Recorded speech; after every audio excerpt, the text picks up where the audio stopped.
Welcome to the Charge On podcast with Pastor Wayne Bray. On this podcast, we equip believers to charge on and live out their faith in the real world. I'm Dallas Wilson, and I'm joined, as always, with Pastor Wayne Bray. Pastor Wayne, how you doing today? Doing good, man. Thanks, Dallas. Man, this is a historic moment in the life of First Baptist Simpsonville. Monumental. Historic. This is podcast 1 of 1,000. Who knows how big this podcast will be one day? Holy cow. I mean, I think there's the chance that we could blow up. We definitely want it to be a benefit and significant, resource for other people, certainly. But, if it's up to God, it could be anything, right? My actually only desire is that we don't literally blow up our lives by something we say. Make a huge mistake on this podcast. Go viral for all the wrong reasons. I'm told right? they can clip us and cut us if we say anything too dumb, so I hope so. We'll lean into that. Man, I'm excited. This is something new for our church. Something, honestly, that we've talked about, you and I, maybe as friends for a long time, right, but on church level for a couple of years and making it happen now.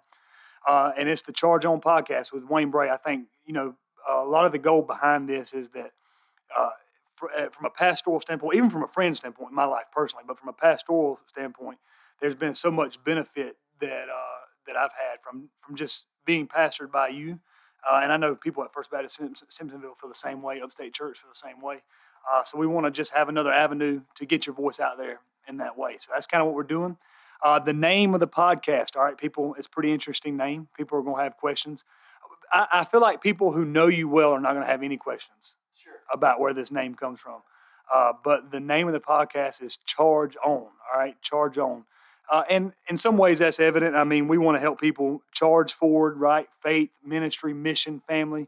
I know, I have no desire to live a stagnant life or to move backwards, right? I know maybe that's some of you wearing off on me, but man, I want to move forward, right? And so that's what we want to do. But for people who may not be super familiar with you, right? We're a big church now, church of 4,800 on average most Sundays. There's some people who are not super close to you, right? Maybe have never heard you say Charge On before. So Charge On is the name of the podcast. Charge On is something I've heard you end almost every single conversation that I've ever had with you. I kind of feel like it's your way of saying, I love you at the end of a conversation. Yeah. Maybe you don't say it to people you don't like. I don't know. I'll have to listen. But you say, email signatures. If you're finished with a text message conversation, you'll send a Charge On text. So tell me a little bit about Charge On. This is something you say is obviously a key part of your mindset as much as anything. Do you remember the first time you said Charge On? I don't remember the first time I said it, but I know who I heard it from first. My dad, all my life. I mean, literally, among other things, that was his deal.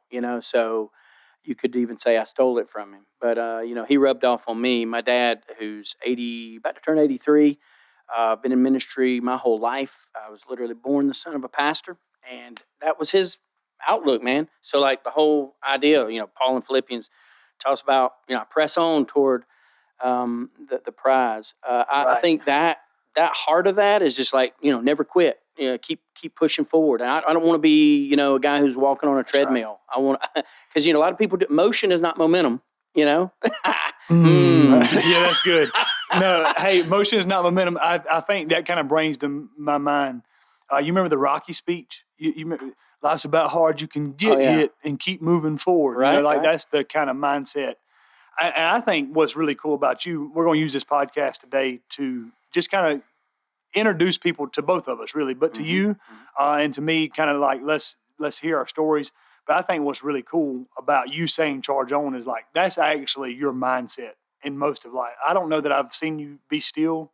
I think you move when you sleep. I'll have to ask Amy to verify that. I don't sleep much. Yeah, that's true. I do more than I used to. Yeah, sure. But you're always charging on. This may be surprising to you at first. All right, this is going to be confession time. Can we have confession time in front? When I first came to First Simpsonville, but I mean you've been saying it my whole life. I know you from my home church. Right. I thought Charge On was kind of cheesy. Yeah, I was probably is. I thought that's just a corny thing to say. He says it all the time, Charge On, and I thought it was kind of corny at first. But I don't know whether you're going to be proud of this or not. I've started saying it. Yeah. And maybe it's just you've overcome me now. And, that's funny. But I sign every email with Charge On. Yeah. I say it when I'm done with the conversation. So you Makes me overcome happy, man. Yeah, I'm glad. Yeah. Well, the cool thing is, I mean, if you just we're surrounded by a whole lot of people who just say quit. You know, I feel like that's the culture, and even church culture today is in the midst of questions, and people don't have answers. They don't know what to do, how to even missionally. You know, how can you be successful? I think there are very few people saying, "Suck it up." Right. You know, let's get up and charge the hill. Stop. Yeah. You know, and I think there's a story. If you're into sports, this would be interesting. But Nolan Ryan, 1990, was facing Bo Jackson. So that was before I was born, but right? I do know. I mean, I hadn't graduated high school yet, Okay. so there you go. You know, but but Nolan Ryan was a beast, man, and he at the time was already in his 40s, so he was not like a young dude in baseball terms, you Right. know. But pitches the ball to a young guy, Bo Jackson, one of the greatest athletes of all time, and Bo hits a line drive right back to Nolan, hits him square on the mouth. And causes Is this the picture where Nolan Ryan's got everywhere, blood? man. Blood Okay. everywhere. I know exactly what you're talking So about. Nolan ends up getting a 2-inch gash in his lip that requires 6 stitches after the game. But here's what's really cool about this. And so I want to be Nolan, man, because Nolan didn't quit. Nolan literally got up, picked up the ball, and threw out Bo. And Bo's like absolutely the fastest guy at the time. Bo knows. Throws him, that's right, threw him out at first base. But nowadays, man, if you like scratch your wrist, you're coming out of the game. Nolan, with a 2-inch gash in his lip, pitches 7 innings in a 3-hitter. He stayed in the game. He stayed in the game. I mean, he didn't quit. Yeah. And I want to be that guy, because I think, and if somebody were to say, sometimes when people are like, oh, what's happening upstate? Man, we're just like being obedient. We ain't quitting. We're not That's right. stopping. And some of it is people quit. People, sometimes they don't quit, but they're going the wrong direction. I mean, making sure you're doing the right thing, going the right direction, and then just don't quit. Even if people hurt you, even if the ball busts you in the lip, All right. you know, stay in the game. Man, that's really Wipe the good. blood off. That's really good. So it's to use a expression from Eugene Peterson: long obedience, same direction. That's it. Yeah. It's kind of like another baseball analogy. It's Cal Ripken, right? How many games did he play? Yeah. He just showed up every day. Thousands, wasn't it? Yeah. Yeah, man, that's really awesome. So, man, but it is your mindset, and I'm grateful to serve on staff with you. I think that mindset filters down into everybody on staff. I think what's really interesting is, like, let us get to know you a little bit.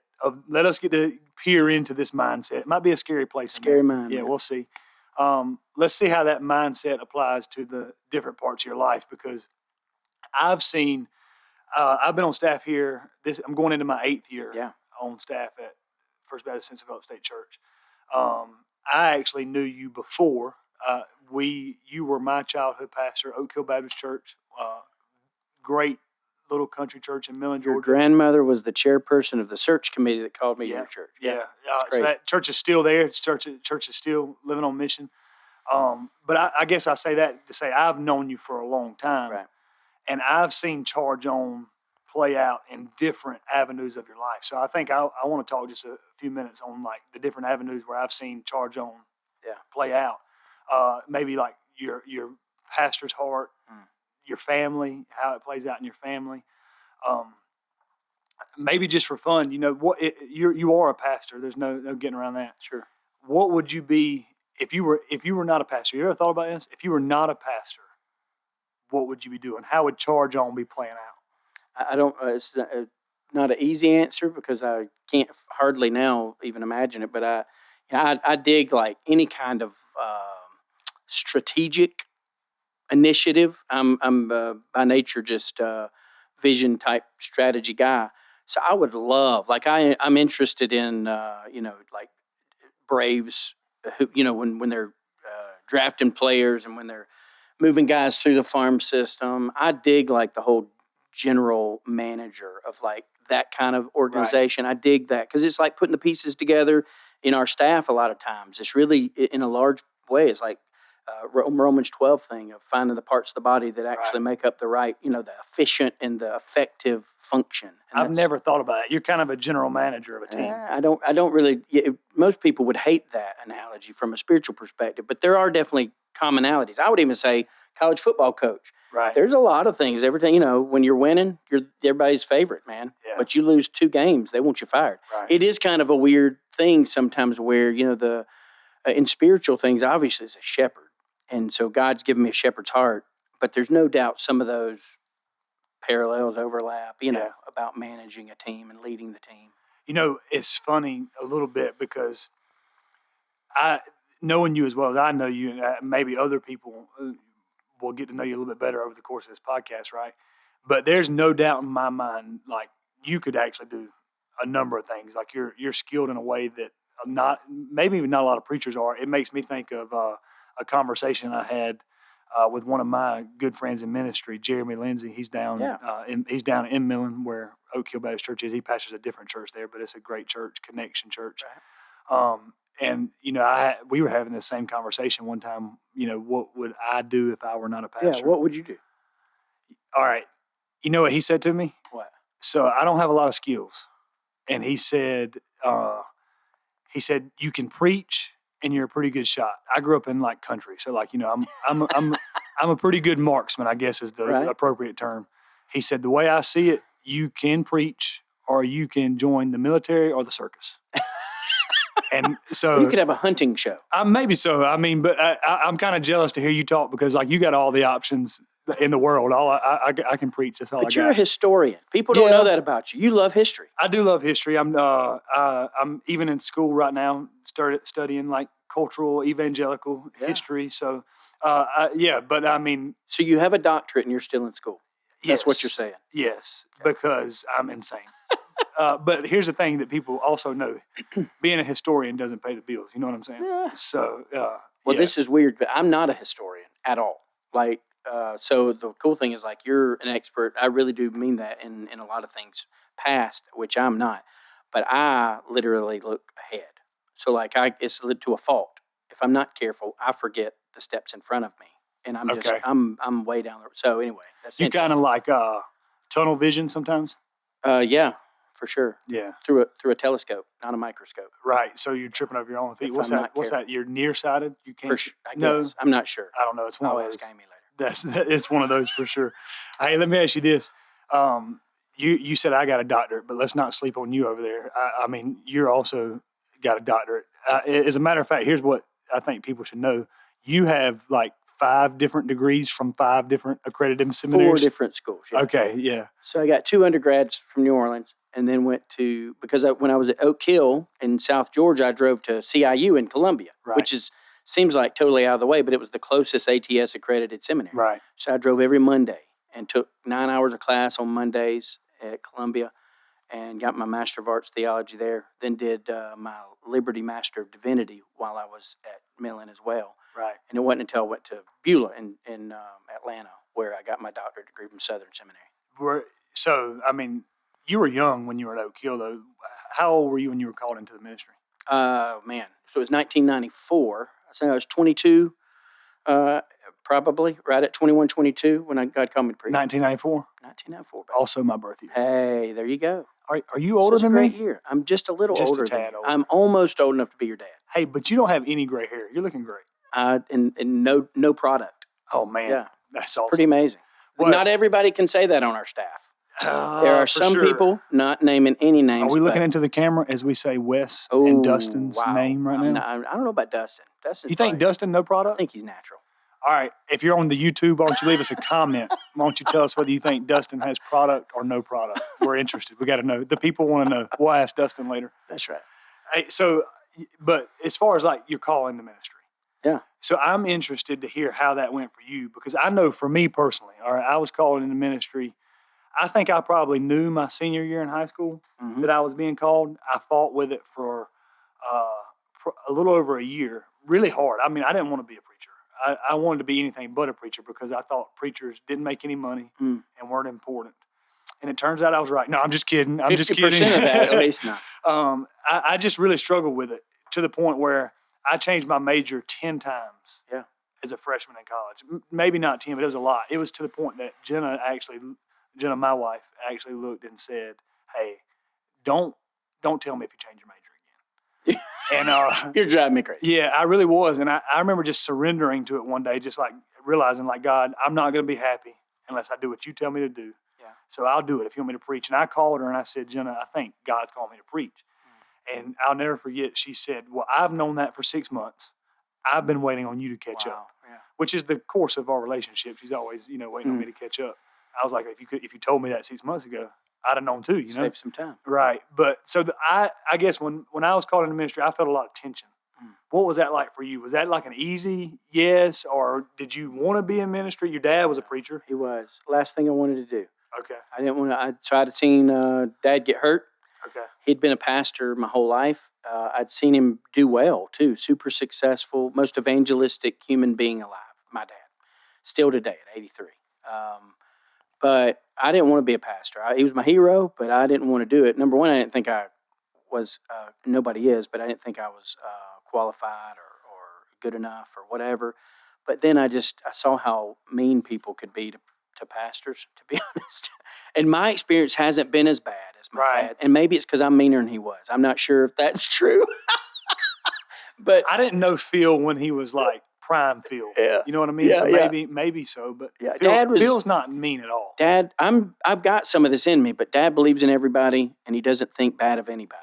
And that's it, so he just was easy to, sometimes I think he would say choose a path that maybe people took advantage. I'd say I didn't want ministry because I didn't feel like it was something that would this sounds crazy, but that would make me happy.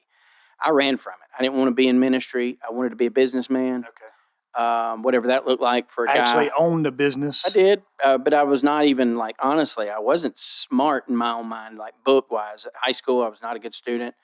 I always joke around, but it's totally true. I was 114 out of 115 in my graduating class. I was second dumbest person. I would joke. But I wasn't. Amy challenges me. I know I'm not dumb. Don't get me wrong.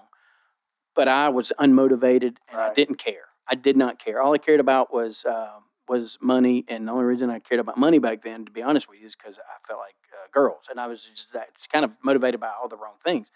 So I was saved when I was 7, but the crazy thing is when I was about 20, met Amy, and we dated for a year before all of this happened. But God just wrecked me at about 21. And during that year of him getting us both on track, he called me to ministry. So during that, it was like I ran. I didn't want it.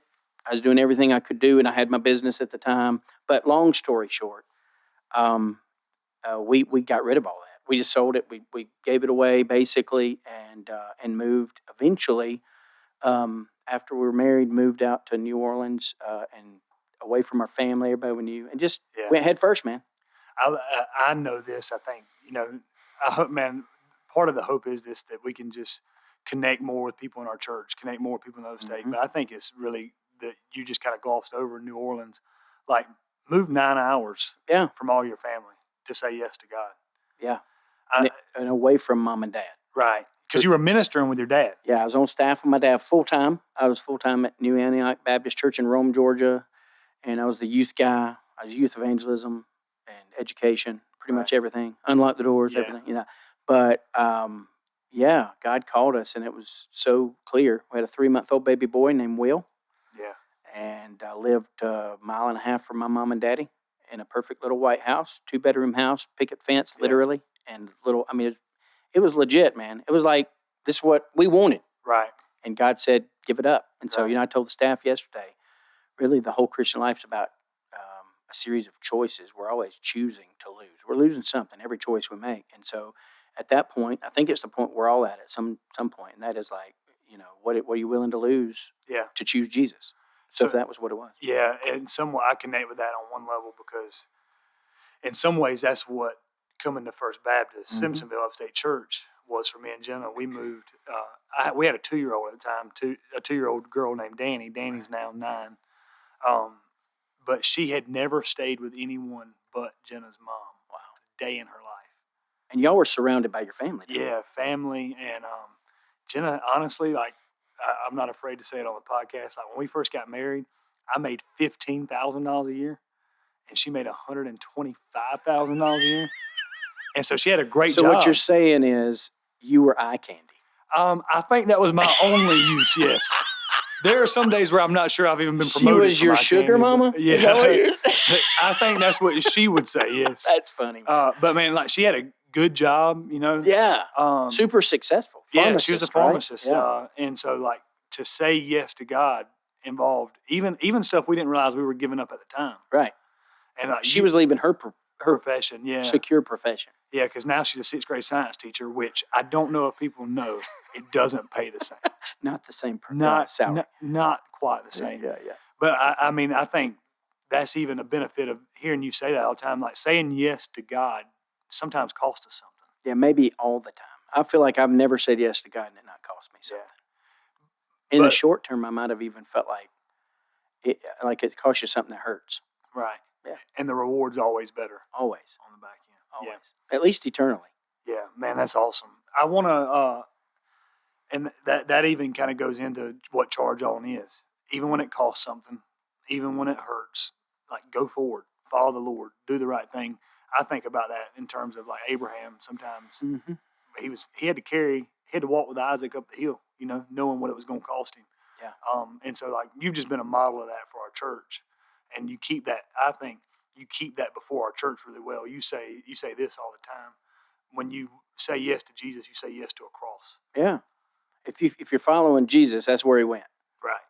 So, no doubt about it. You can't follow Jesus without ending up at sacrifice. Yeah. And so that's my heart behind Charge On. I know that's what you're hoping for, is to just equip people as they say yes to Jesus, as they say yes to whatever it costs, to be able to do that and to do that well and follow the Lord well. Yeah. Because it's not always easy, man. No. And helping people choose right.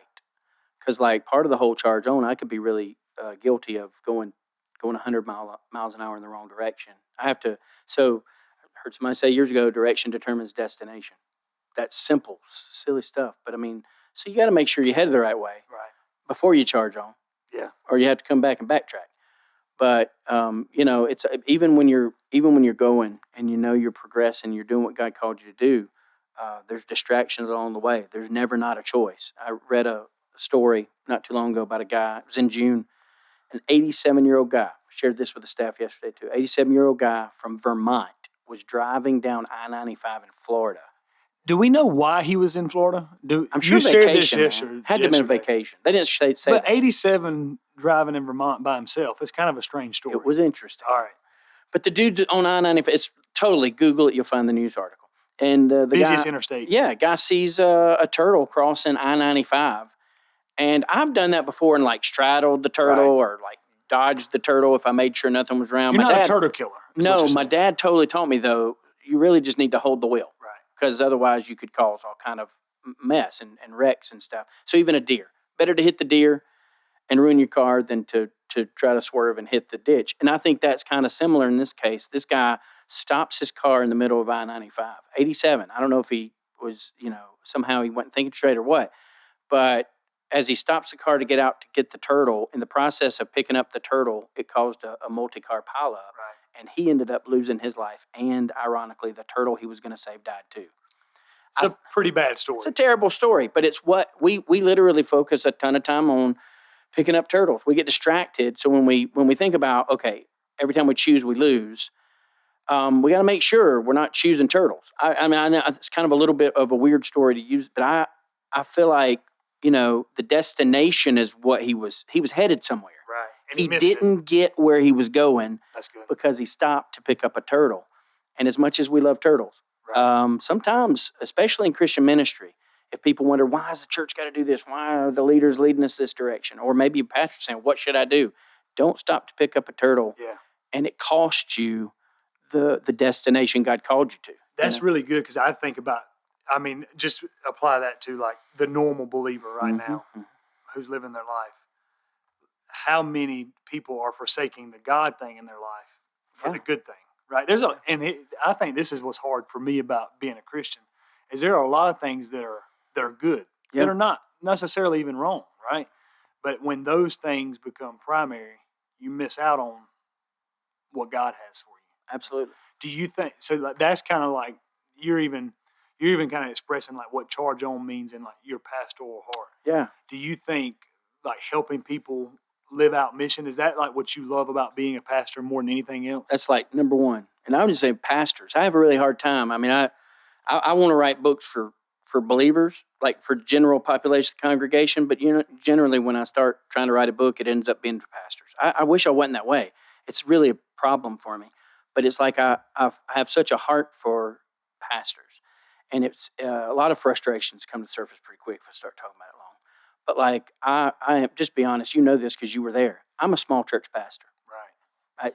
At heart. People could say, you're a mega church pastor. Well, I never even attended a mega church until I came here as pastor. Yeah. I never even attended a church that was over 700 in worship in my life until I came here. One way was arguably bigger back in the day when I was a little kid, but that was one season where my dad pastored a church. But I just have not been a big church guy.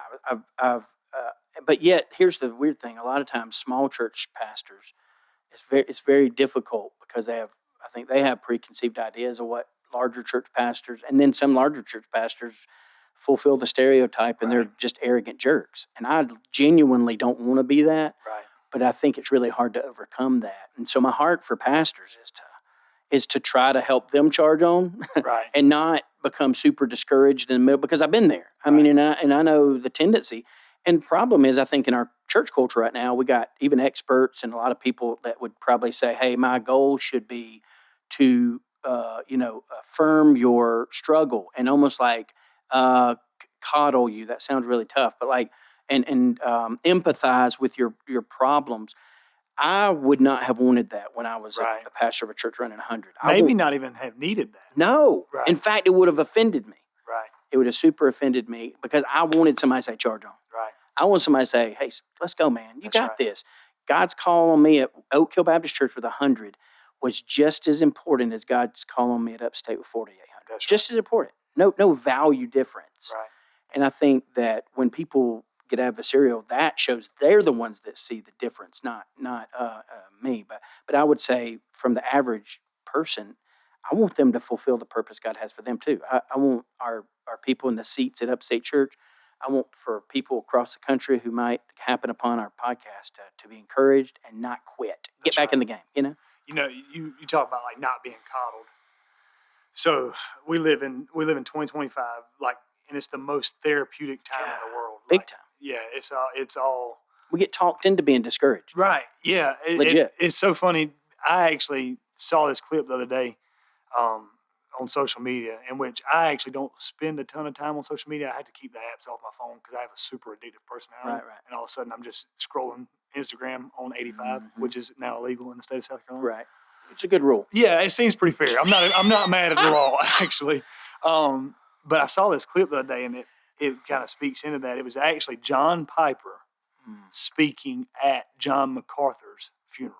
Okay, yes. All right, so did you see this? No, I saw someone else. Anyway, okay, but it was John Piper, and he said one of the ways he realized that John MacArthur was different than him was that there was a panel discussion one time, and they asked John Piper, John MacArthur, two of these best-known expositors, preachers, pastors in America. They said, how do you deal with discouragement? And Piper's answer was, sometimes I just get discouraged, and he was like, I just need to realize that I'm discouraged and be discouraged for the moment, and blah, blah. He told a story about there was this time where he was just crying on the front steps, and his wife came to him and was like, she called him Johnny. Johnny, what was wrong? And John Piper said, I don't even know what's wrong. I'm just crying. I'm just discouraged. Yeah. And so he said that, but then they pan over to John MacArthur, and they said, John MacArthur, what do you do when you're discouraged? And John MacArthur's answer, it was, in some ways I was like, yes, this is what charge on means. John MacArthur said, I don't have time to be discouraged. Yeah. I just move on to the next thing because God's placed a call on my life. Because it can become a turtle you're chasing. That's right. It can, man. It totally sidetrack you.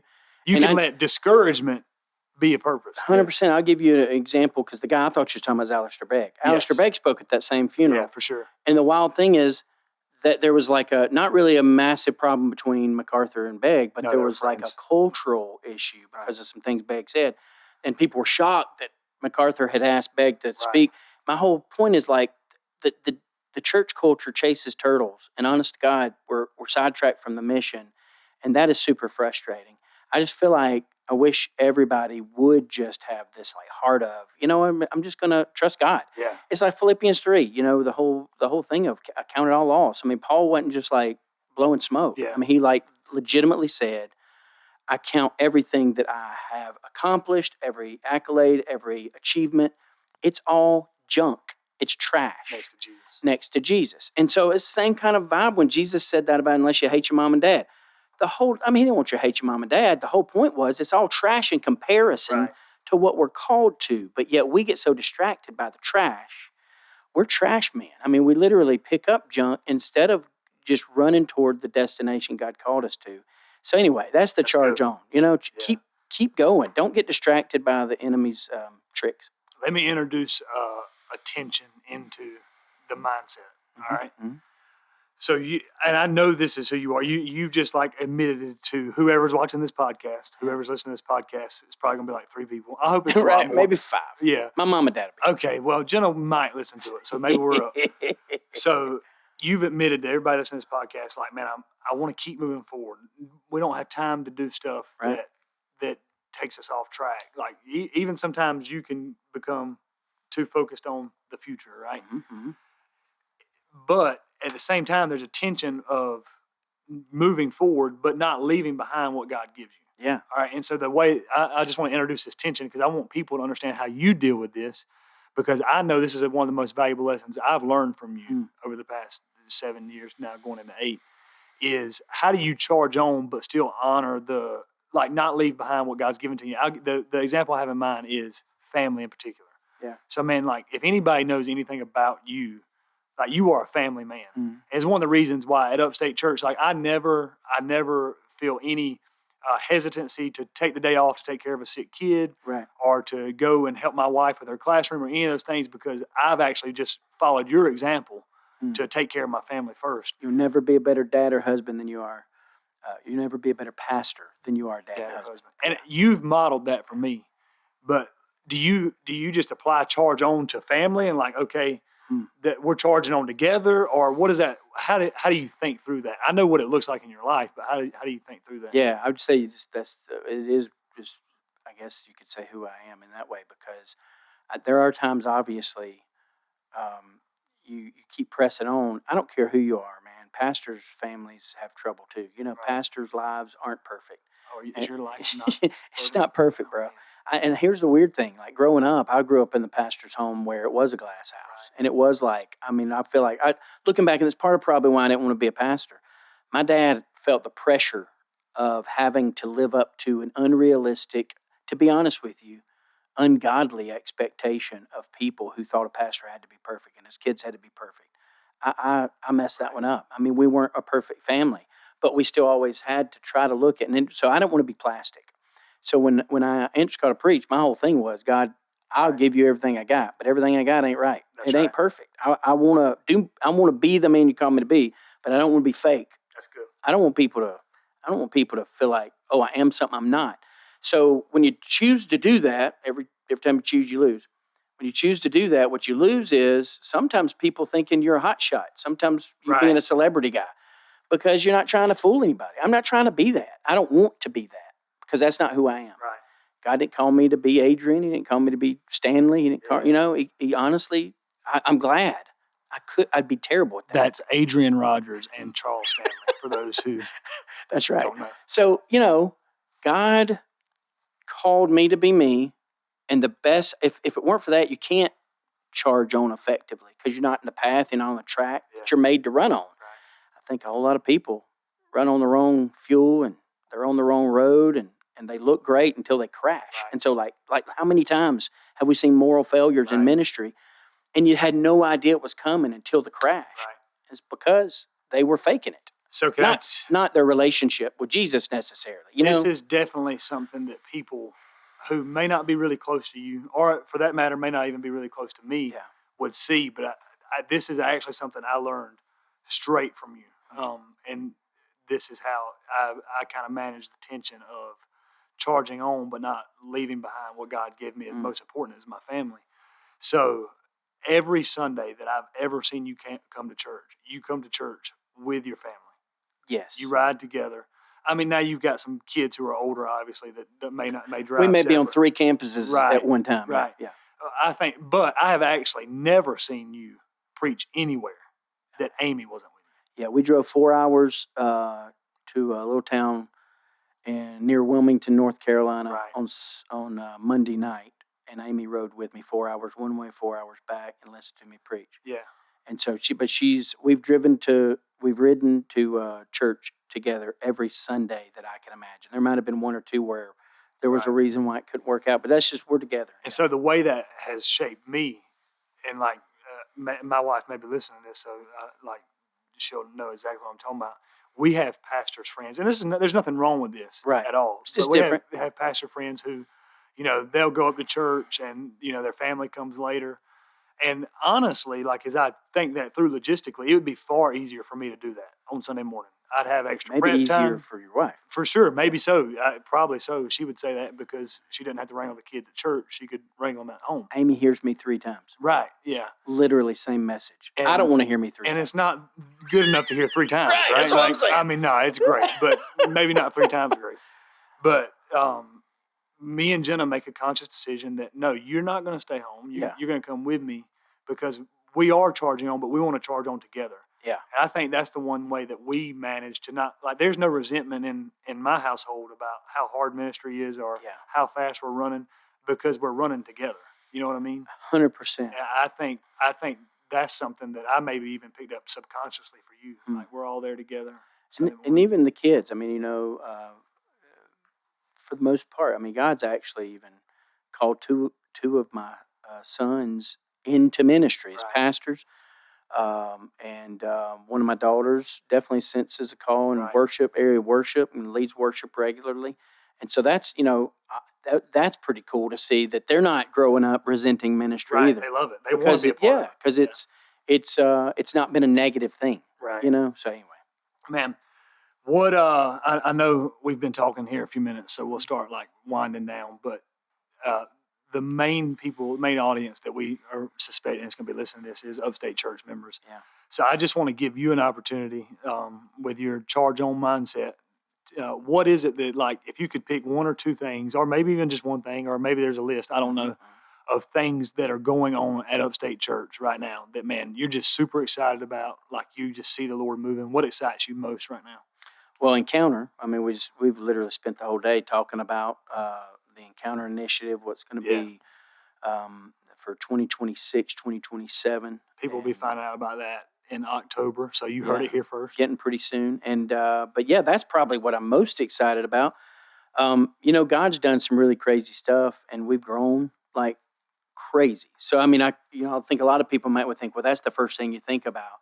The number is not for us. I think people would assume that kind of thing. The number for us is not the goal. The number is really more of like a metric that tells you how healthy you are, or at least is a good indicator. Right. Like going to the doctor and checking your blood pressure or your blood sugar or cholesterol level and that kind of stuff. Nobody walks around saying, "Hey, did you see my cholesterol?" It's not like we good numbers. Yeah, you're not bragging at all about that. Right. But it's a great thing you should celebrate. I think churches are, number one, it's a false humility, number one, in my opinion. Right. When people are like, oh, we don't talk about numbers. I'd be like, that's just silly. Right. Because you better know what, because it's an accountability type thing. What Spurgeon say, the people who don't like talking about numbers usually don't have them? They don't have them, or they don't want accountability. Right, that's good. Numbers and goals create accountability, and so if people don't want accountability, they shame people who tend to celebrate what God's doing. So when we talk about numbers, it is always, and I would welcome someone correcting us if it's not framed in this way. It's always bragging on Jesus. That's right. What God is doing in our church. Praise God. But that's not the goal. So like what I'm looking forward to is not breaking 5,000. Right. Of course, that's I'm not talking what about makes on average. That's not what makes you most excited. We're not like, oh, we gotta get to this point. That's my most important. No, I want to see lives changed. Yeah. What motivates me is when people encounter God, things happen. That's right. And there's outcomes of a relationship with Jesus. That's nothing new. But it's just, I feel like there's something happening, and maybe in the next year or two, we're going to see what I hope can only be explained by like an awakening, a revival, like a coming back to life. And I mean that in me. I'm not even talking about like just like some superficial thing. I mean, I want God to get all of me, and I want it to be obvious to everybody that that's the reality. That's good. Yeah, I think what excites me is probably that exact same thing, like the idea of people encountering God. I think I can give you two like very real examples of things I'm excited about playing out. And one of those, and it's not just Haywood, is it? No, this is just this is small scale. But I think people with numbers, gets people fired up. One thing that I'm really excited about right now, there are 2 marriages that I have counseled over the past 2 years that are both actively being healed and restored by God. That's cool, man. And so, like, people talk about numbers. 2 seems pretty important to me. Yes, right now. That's 2 more that are going the right direction, that are following the Lord, that weren't before. Right. So, like, yeah, we count. You better believe we count. Yeah. Because 1, 2 that God's got and Satan done. So, like, I get super excited about that. But it's because people encounter God. I think one more thing, and like you can speak to this if you want to. If not, we can kind of move on, because people are going to get a lot more of encounter language. Right. But the other thing that kind of gets me really excited is what I feel like is like a bubbling undercurrent for those who are most plugged in, most involved, maybe even among leadership. Yeah. Like this developing mindset of like desperation and hunger for God to keep moving. Like God, we'd be crazy to say God hadn't moved in the past at Upstate Church. Right. Been awesome things. But like, God, we just want you to keep doing it. We want you to do it again. And that's even kind of being expressed in like language that me and you have said a lot lately. Just one more. Like, God, like, we're just desperate. Save just one more person. Right. Like, just one more person who needs you. One more prodigal. One more marriage restored. Like, God, just one more. Yeah. And it's really cool for me, who's been here the duration of this multi-site journey, walking it with you guys. It's really cool for me to see, like, we didn't get to 10 campuses and think we arrived, or 10 locations and think we arrived. Yeah. We got to 10 campuses and thought, oh, God, we need you now more than we did even then. That's pretty cool for me. Yeah, so the destination has never been a number. Right. So if it had been, 10 might have been it. That's right. And I mean, people have asked for years, so how many you think, I've never had a good number, because I don't think that's the goal. We're going to have at least enough to fit just one more. That's right. Yeah. They'll never. I think when will you stop? I think I said earlier jokingly, but when will you stop? I think when I drop. That's right. Exactly. Because God's not done, and when God stops, that's when you'll that'll stop. be enough. Yeah, that's really exciting for me, man, because I just sense this. We haven't arrived. We're hungry for God to work. And honestly, you're leading that out. And man, it's awesome to be a part of. I think we're going to wrap up. Let's do this. Let's have a little fun. All right. Maybe one word, maybe description, answer a couple questions. Let's let the people know who you are. Favorite book of the Bible? You got a favorite book of the Bible? Yeah. I mean, I would probably, about the whole book, maybe Ephesians. But I do like Gospel John a ton as well. But I mean, my life verse is 2 Corinthians 5:17. Yeah. As far as chapters go, Ephesians 2 or 2 Corinthians 5. That's good. We tried to preach John. Tried to put it in the calendar a couple times, but it's going to take like a year. You know why I hesitate to preach the Gospel of John? This is just a weird thing, weird small-known fact. Obviously, I'm not superstitious, but every time I've ever started preaching through or teaching through the book of John, I've left a church. So we're not going to preach through John. Church, but it's you true. Heard it here first. John, off the table. It's done. It's weird how that's been true, but it's literally been kind of scary. That's but anyway. Awesome. Yeah, I think. What about you? Your favorite book, favorite verse? Or I know that's weird. It is hard. I'll give you an unexpected answer probably. I should have said, Dallas, the whole Word of God is inspired. Anyway, go ahead. Yeah. This is a weird answer probably. I really like Genesis. Okay. I love the first 11 chapters. I don't get bogged down by the genealogies. JDEP, does that get y'all weird? What's that? JDEP. I don't know. Oh, yeah, the seminary stuff, Jehovah's, priest. Yeah. That's like some Moses. That's some serious higher criticism that you just dropped on our people there. Sorry. Yeah, but distraction. Turtle. Yeah, I really like the stories. I like the stories of God's faithfulness, like we read through history. So maybe it's the history stuff. I don't know. Covenantal. Yeah, for stuff sure. In there. Most influential preacher or theologian. I'll give you outside of your dad, because I know you would say your dad. And I love Phil. Man, there were a ton, man. And some of them, I'm going to just be super honest and not name some names. A lot of them have fallen. Oh, yeah, that's tough. And guys I would have for sure put in the top 5 multiple of those guys have had moral failures. Yeah. And that's been super, part of getting older is recognizing your giants sometimes fall. People definitely wouldn't know this. We have that conversation all the time. Like, man, we're committed. Yeah, I know you committed finishing well. Right? Yeah. That's a goal. And we put it hard, a strong, hard challenge toward the young pastors, especially to stay close and clean. Because, as nobody's exempt. Nobody's exempt. So we hold each other accountable. So I definitely heard this from someone else. But the way I've just taken to say it in a funny way is money and honeys, I ain't going out. There you go. There you go. There's your tagline. Yeah, money and honeys. You see me in a fist fight on Woodruff Road from road rage, maybe, but not scandal. Man, I just, part of charging on, going back to your earlier question, is related to family that, for me, I know who will be holding my hand when I'm breathing my last breath. That's good. In a doubt. And it may not be, right now, John Calvert, my chairman of deacons. It may not be, all the hundreds or whatever, thousands of people who know me as pastor or whatever, but I know Amy Bray will be by my side. And I know my children. And so I'm not going to do anything. That's right. To burn that bridge or mess that up, for sure. Let me answer your question, though. I'd say, guys might surprise some people, but guys like Jerry Vines were like, sure. Just like grassroots.